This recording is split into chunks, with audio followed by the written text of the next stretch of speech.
প্রায় ৫,০০০ রোজাদার একসঙ্গে ইফতার মজলিসে উপস্থিত হয়ে রোজা ইফতার করলেন। প্রতি বছরের ন্যায় এবছরও মহাসমারোহে রমজান উপলক্ষে জামালপুর নাগরিক জনকল্যাণ সোসাইটির সভাপতি তথা পঞ্চায়েত সমিতির কর্মাধ্যক্ষ মেহবুব খান এর তত্ত্বাবধানে ইফতার মজলিস অনুষ্ঠিত হল। স্থান জামালপুর ফুটবল ময়দানে। আজকের এই ইফতার মেহফিলে উপস্থিত ছিলেন পশ্চিমবঙ্গ রাজ্যের পঞ্চায়েত দপ্তরের মন্ত্রী প্রদীপ মজুমদার, জেলাশাসক আয়েশা রানী, এসপি সায়ক দাস, এসডিপিও বুদ্ধদেব পাল, বিধায়ক অলোক কুমার মাঝি, বিডিও পার্থ সারথী দে, পঞ্চায়েত সমিতির সভাপতি পূর্ণিমা মালিক। এছাড়াও এলাকার বিশিষ্ট গণ্যমান্য ব্যক্তিগণ উপস্থিত ছিলেন। কি বলেছেন তিনারা সংবাদ মাধ্যমের সামনে শোনাবো আপনাদের। এই ভিডিওটি যিনারা দেখছেন চ্যানেলটি লাইক করবেন, শেয়ার করবেন আর সাবস্ক্রাইব করবেন। আই লাভ মাই ইন্ডিয়া, মেরা ভারত মহান। আপনারা দেখছেন আখেরিগঞ্জ নিউজ। জামালপুর থেকে সুজয় ভট্টাচার্যের রিপোর্ট, আখেরিগঞ্জ নিউজ। জামালপুরে প্রায়ই আসি, মেহবুব ভাইয়ের যা কিছু সবই হয় বিরাট আকারে, বহু লোকের সমাগম হয়।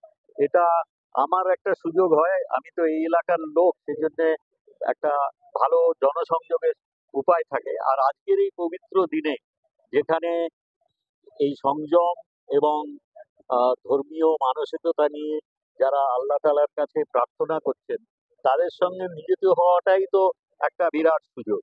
যেমন আমাদের হেডমাস্টার মশাই বলছিলেন যে সুগন্ধি চতুর্দিকে ছড়িয়ে পড়ে, তো আপনি ওই যদি এখানে সঙ্গ পান তাহলে তার প্রভাব আপনাকেও খানিকটা প্রভাবিত করবে। তো আমারও ওনাদের সঙ্গে আসার সুযোগ করে দিলেন আমাদের মেহবুব ভাই, তার ফলে আমিও কিছু প্রভাব পাবো ওনাদের পুণ্যের।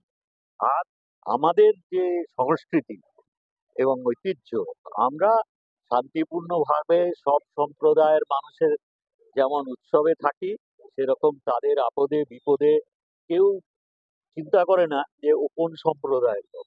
সেই জন্য আমরা সব জাতি ধর্ম বর্ণ নির্বিশেষে, আমাদের যিনি মাননীয় মুখ্যমন্ত্রী আমাদের নেত্রী, তিনি বলেন যে ধর্ম যার যার কিন্তু উৎসব সকলের। আমরা ধর্মীয় আচারেও যেখানে কোনো বাধা নেই, আমরা একসঙ্গে তাতে যোগ দিই। আমাদের নেত্রী যেমন একদিকে ইফতারে যান, ঈদে যান, পুজোতে দুর্গা পুজো, কালী পুজো, সরস্বতী পুজো সবকিছুতেই তিনি অংশগ্রহণ করেন। আবার আমরা দেখেছি বড়দিনে তিনি চার্চে গিয়ে যিশুর প্রার্থনায় যোগ দেন। আবার ঠিক একইভাবে আমার শিখ সম্প্রদায়ের ভাইদের গুরুদুয়ারাতেও যান। আবার আদিবাসী ভাই বোনেদের তাদের যে ধর্মীয় অনুষ্ঠান সেখানেও উনি যোগ দেন। তো এতে করেছিলাম, কিন্তু এখন পর্যন্ত মোটামুটি 4-4,500 লোক আপাতত এসেছে, এইরকমই আমার কাছে খবর, টোটাল গোনা হয়নি। তবে সার্বিক আজকে জামালপুর নাগরিক জনকল্যাণ সোসাইটির পক্ষ থেকে আজকে যে আমন্ত্রণ করেছিলাম, সেখানে যে যারা রোজাদার ব্যক্তি উপস্থিত হয়েছিলেন তাদেরকে আমি ধন্যবাদ জানাই। যদি আজকে সেই রোজাদার ব্যক্তিরা না আসতেন, তাহলে এই নাগরিক জনকল্যাণ সোসাইটির যে ইফতারি দাওয়াত, সেখানে কিন্তু আমরা আনন্দ পেতাম না। আজকে এইখানে উপস্থিত হয়েছিলেন আমাদের ডিএম সাহেব, ডিএম ম্যাডাম ছিলেন, আমাদের এসপি সাহেব ছিলেন, আমাদের মন্ত্রী প্রদীপবাবু ছিলেন, এবং এসডিও ছিলেন, বিডিও ছিলেন, এসডিপিও ছিলেন, এবং আমাদের সুভাষ মণ্ডল আমাদের ছিলেন আমাদের রাজবিহারী হালদার, আমাদের স্বরাজ এবং আমাদের মেন্টর ছিলেন।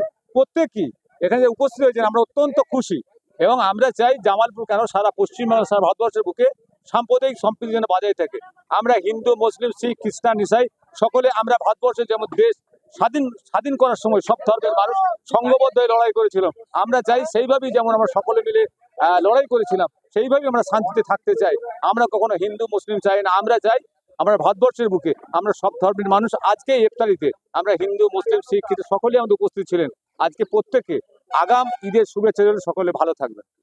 খুব ভালো লাগলো, আজকে জামালপুরের জনকল্যাণ সমিতির পক্ষ থেকে ইফতারের আয়োজন করা হয়েছে। এসে তার মধ্যে অংশগ্রহণ করতে পেরে নিজেকে খুব ধন্য মনে করছি। খুব ভালো আয়োজন করেছে মেহবুবাবু, আগেও এরকম অনেক প্রোগ্রাম করেছে, আজকে এই প্রোগ্রামে আসতে পেরে খুব ভালো লাগে। এই একটা হিন্দু মুসলিম সম্প্রীতির পরিবেশ দেখা গেল, কি বলবেন? একদম এটাই আমরা চাই। আমাদের কালচারটা সেটা, সেটা আমাদেরকে বজায় রাখতে হবে। আগামী দিনে ঈদ আসছে, সকলকে আগাম ঈদের শুভেচ্ছা। সকলের কাছে আমরা রিকোয়েস্ট করব প্রশাসনের সঙ্গে কোঅপারেট করে যেন সবকিছু যেন আমরা পালন করতে পারি আগামী দিনে।